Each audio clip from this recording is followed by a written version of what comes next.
प्रेरणास्पद कथाएं YouTube channel पर मैं धनंजय जैन आप सभी का हार्दिक अभिवादन करता हूं। दोस्तों, गुरु शिष्य एक गांव से दूसरे गांव की ओर जा रहे थे। शिष्य को बड़ी भूख लगी। शिष्य ने गुरु से कहा कि गुरुदेव बस अब नहीं चला जा रहा है।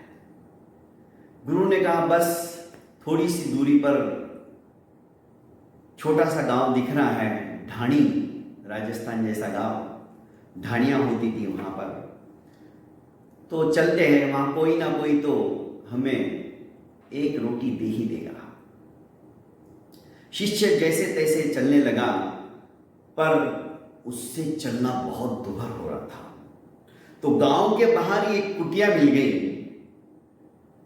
उस कुटिया के दरवाजे को उन्होंने थपकी लगाई तो एक फटे पुराने कपड़े पहना हुआ व्यक्ति बाहर आया। तो गुरु ने कहा कि हे भले मानुस, मेरे इस शिष्य को बहुत जोरों से भूख लगी है, यदि तुम दया करके कुछ खाने को हो तो हमें दे दो। वो व्यक्ति उन्हें आदर सहित अपनी कुटिया में बिठाता है और उन्हें भरपेट खाना खिलाता है, गुरु जी को भी खिलाता है, और कहता है कि आप बुरा ना मानो तो आज के दिन यहीं रुक जाओ।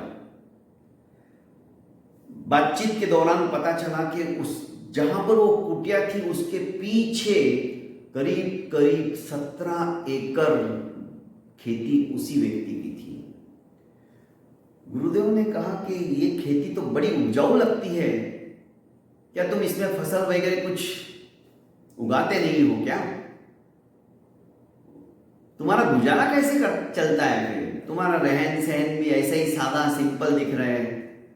उसने कहा महाराज, मेरे को कोई जरूरत ही नहीं पड़ती, मेरे पास एक भैंस है और वो ताजा ताजा दूध उसका निकाल के लाता है।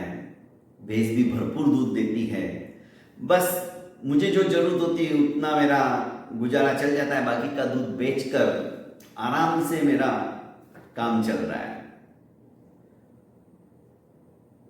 गुरु ने सोच लिया कि ये व्यक्ति आलसी है, उद्यम पुरुषार्थ इसके शरीर में नहीं है, इसको लक्ष्य बनाना नहीं आता। इतना सब कुछ होने के बावजूद भी सिर्फ ये सहारे के सहारा समझकर, भैंस का सहारा, उसी को अपना सहारा समझ रहा है और अपना जीवन आलस्य और प्रमाद के अंदर व्यतीत कर रहा है।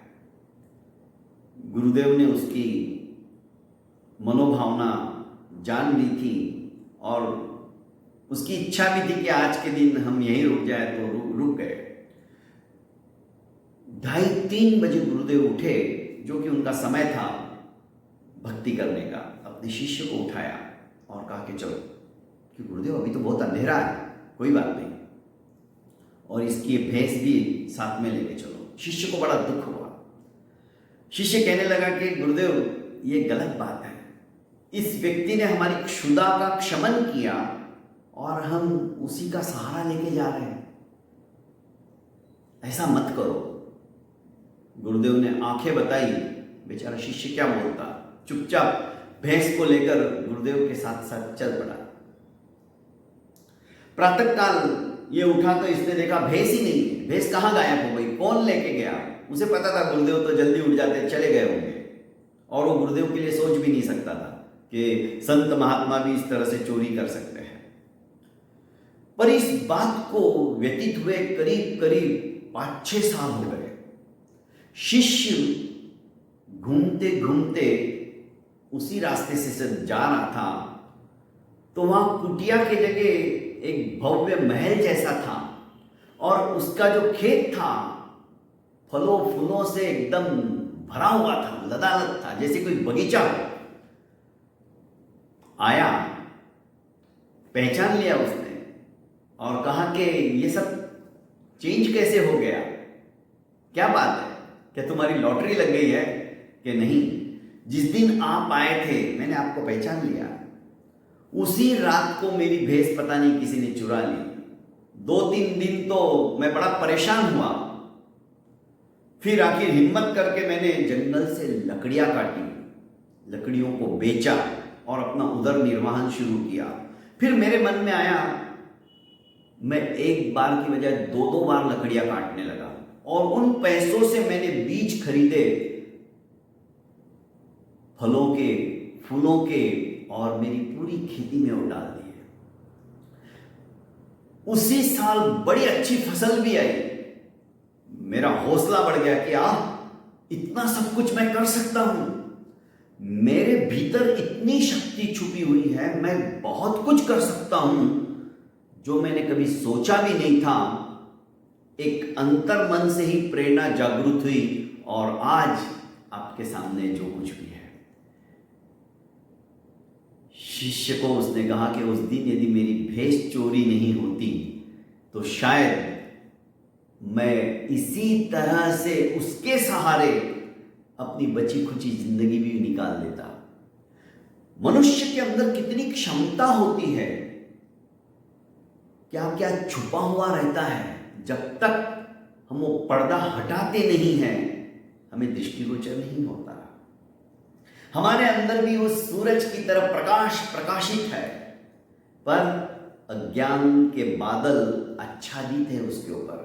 जिस दिन ये बादलों की छटनी हो जाएगी, हवा के माध्यम से बादल तितर बितर हो जाएंगे, उस दिन वह प्रकाश, वह आलोक आलोकित हो उठेगा। इसी तरह मनुष्य के अंदर कितनी सारी क्षमताएं हैं, बहुत कुछ है। उन क्षमताओं को पहचानने के लिए हमें अपने भीतर झांकना होगा। दोस्तों, आलस्य और प्रमाद ये कभी भी हमें अपने भीतर के अंदर छुपे हुए हमारी जो ताकत है, जो शक्ति है, उसे देखने तक नहीं देते हैं। इसीलिए कहता हूं कि आज की एक कहानी हमें प्रेरित करती है कि आलस, प्रमाद, इन सब को छोड़कर यदि हम जीवन के अंदर कुछ बनना चाहते हैं और लोगों के अंदर एक मिसाल पैदा करना चाहते हैं, तो दोस्तों आलस और प्रमाद को छोड़कर हम अपनी जिंदगी को जीना सीखें, भीतर में छुपे कलाकार को बाहर लाना सीखें। देखिए, दुनिया आपके आगे नतमस्तक हो जाएगी। बहुत बहुत धन्यवाद दोस्तों। प्रेरणास्पद कथाएं यूट्यूब चैनल को आपने अभी तक लाइक एवं सब्सक्राइब नहीं किया तो कर लीजिए और ज़्यादा से ज़्यादा इसे शेयर कीजिए। प्रणाम।